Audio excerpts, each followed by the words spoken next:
David Tiscornia, buen día, ¿cómo estás? ¿Qué tal? Buen día. Bien. Bueno, estamos de vuelta casi como otra vez la burra al trigo, ¿no? Discutiendo si el dólar está atrasado o no está atrasado y a mi criterio y modo de ver con una fuerte acción en medios en Cava planteando que efectivamente está atrasado y que el gobierno no va a poder sostener este tipo de cambio. ¿Cuál es tu lectura de lo que está ocurriendo? Bueno, efectivamente el tipo de cambio ha quedado en un nivel bajo y hay síntomas de lo que podremos llamar el atraso cambiario.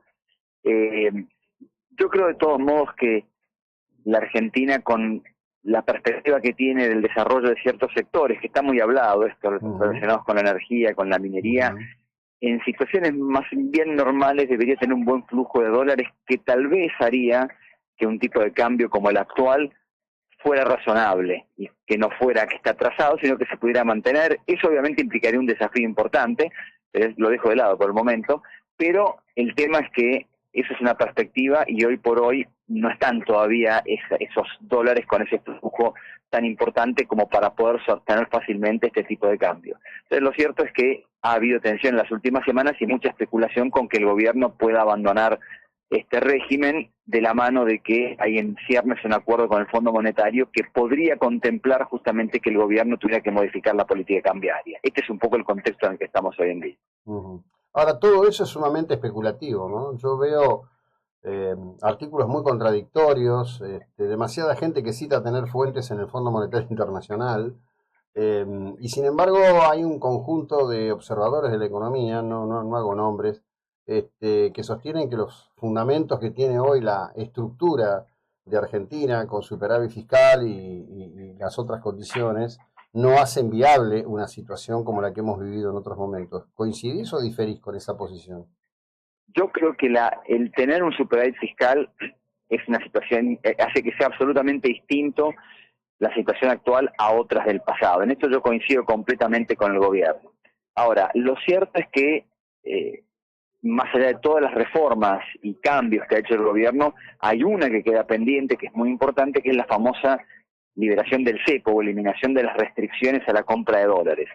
Entonces, queda la sensación, existiendo esas restricciones, que no necesariamente el tipo que está de cambio que estamos viendo sea, llamémosle, de mercado, de equilibrio, cosa por el estilo, por el término que le queramos poner. Entonces, esa es la especulación que está habiendo hoy en día, cuando encima hay síntomas, como mucha gente que se va de viaje, problemas en el comercio exterior, que se empieza a disminuir el saldo del comercio. Entonces, hay varias cosas que se están mezclando. Yo creo que la situación es muy distinta para encarar, si eventualmente hubiera que hacer alguna corrección, esa corrección ahora de lo que ha sido en el pasado. Y el tema fiscal es muy importante. Y vuelvo a citar esto otro, esta perspectiva de que la Argentina puede tener un flujo de dólares mucho mayor al que tiene en este Mm, momento en un futuro no muy lejano. Entonces, sí. eso también va a influir en su momento en lo que ocurra con el tipo de cambio. Pero por ahora estamos en un momento en donde hay como una especie de especulación de que vamos a una transición hacia algo nuevo, y como todavía no hay detalles del acuerdo con el Fondo Monetario, porque es pura especulación, pasa lo que está pasando. Vemos los bonos, las acciones, los tipos de cambio moviéndose para arriba, para abajo. Es un momento de mucha incertidumbre.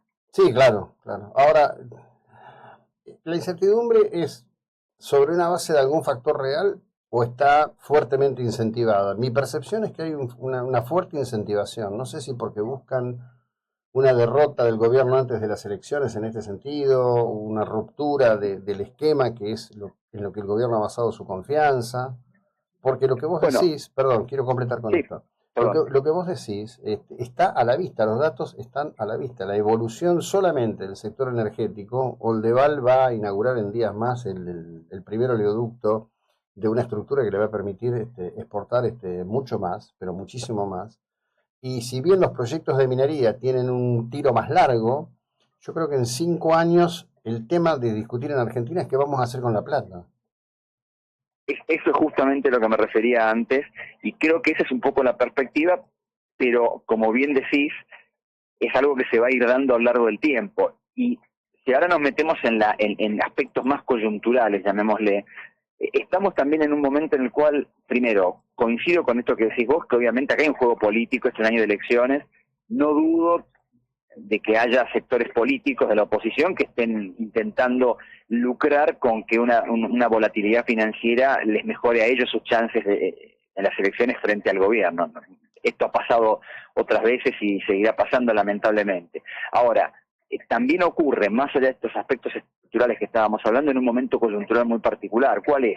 Es el primer trimestre, yo diría enero, febrero y a mitad de marzo, que es cuando hay menos influjo de dólares de las cosechas, que claro, es la principal fuente de dólares en la Argentina. El próximo hito en materia de ingreso de dólares es ahora, fin de marzo, abril, el segundo trimestre, que ahí empezaría a haber un influjo de dólares bastante grande para calmar bastante la situación. Lo que pasa es que toda esta especulación arrancó algunos meses atrás, en un momento en donde además la inflación no bajó como el gobierno esperaba y al mismo tiempo el gobierno decidió frenar aún más el tipo de cambio para empezar a moverlo al 1% a partir del mes de febrero. claro. Entonces, sumémosle también las cuestiones internacionales, se da una combinación de cosas que ha favorecido esta especulación. Y creo que de alguna forma el gobierno, para enfrentar eso, anunciando el acuerdo con el fondo, pero no dando detalles, favoreció la especulación, porque empezó toda la especulación de, bueno, si fenómeno, el fondo va a poner plata, pero ¿qué va a pedir a cambio? Va a pedir a cambio que se abandone este 1% del tipo de cambio oficial, va a pedir que se abra el cepo y que en todo caso los pesos que sobran se puedan ir al dólar libremente. Entonces eso va a implicar un movimiento del tipo de cambio y ahí tenemos todas las especulaciones que estamos teniendo. Claro, claro. Con respecto del contexto general del desarrollo de la economía en este momento, es cierto que no se ha podido todavía bajar del 2%. De cualquier manera, vos sabés que yo en esto siento lo mismo que pasó cuando terminó el partido de Argentina-Brasil. En vez de disfrutar el 4-1, te decían, pero podríamos haber ganado por 7. Digo, tenemos una cosa rara como sociedad, ¿no? Sí, yo creo que a veces se hacen expectativas, y obviamente acá también creo que influye el manejo de la oposición, el manejo en las redes, lo mediático. Sí, efectivamente, si uno ve la secuencia de lo que fue la evolución de la inflación, hubo una baja bastante lineal desde el pico de diciembre del 23 en adelante hasta el mes de enero aproximadamente. Y ahora en febrero la inflación subió y en marzo probablemente se ubique un escalón un poquito más arriba todavía. ¿Eso implica que el proceso de baja de la inflación no va a seguir? No, yo creo que va a seguir. De vuelta, el primer trimestre tiene unas características bastante particulares en la inflación, sobre todo enero y marzo. Son meses de mayor inflación que el resto de los meses, porque hay factores estacionales. En enero las vacaciones, en marzo los colegios, que suelen hacer que la inflación sea un poco más alta. A eso se le sumaron aumentos en la carne, que venía bastante atrasada, Claro. que obviamente tiene un peso enorme. Entonces esto dio una combinación bastante fuerte para lo que venía siendo en materia de inflación. Pero yo creo que la perspectiva de la inflación sigue siendo la baja. Ahora, creo que esa es la tendencia y que está explicada sobre todo por lo que hablábamos al inicio del superávit fiscal. Si el gobierno, en virtud del acuerdo con el Fondo Monetario, tiene que implementar modificaciones en la política cambiaria, si implementa, no sé, una banda o algún movimiento mayor del tipo de cambio, bueno, probablemente la inflación en algún tiempo se vea afectada, porque ese es el gran problema que tenemos en la Argentina. Es como que tenemos dos necesidades que están en conflicto. Requeriríamos tener el tipo de cambio absolutamente quieto para bajar la inflación, pero por otro lado necesitamos que se mueva para acomodar cosas que pasan en la economía. Entonces, esta es la tensión que vivimos habitualmente en la Argentina. Y como hablábamos antes, cuando hay que resolver esas tensiones, generalmente ha sido en medio de crisis bastante importantes.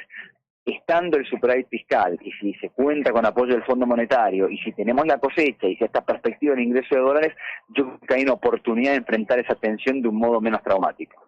Sí, bueno, todo ese escenario, y por eso es esta conversación, y por eso es nuestra vocación de buscar interlocutores racionales, ¿no? Porque yo, viste, veo algunas recorridas, digo, ¿qué se gana con todo esto, no? Digo, es como el caso de, por ejemplo, el economista que anticipó el tequila, ¿no? Guillermo Calvo. Guillermo Calvo. Han pasado 30 años y se sigue hablando de Guillermo Calvo, el economista que anticipó el tequila. Bueno, bárbaro. Está bien, pero ¿qué cambia eso? ¿Qué modifica en definitiva, no? Sí, yo creo que hay, bueno, todas estas discusiones hoy en día creo que están muy exacerbadas por las redes y la Sí, facilidad claro. con la que se puede opinar y difundir opiniones, pero sí, hay como una especie de discusión, sobre todo en torno al tipo de cambio, en donde parece que muchos quisieran decir, bueno, viste que tenía razón que el tipo de cambio estaba atrasado, Sí. todos los demás estaban equivocados, el gobierno en particular. Es un poco esa sensación.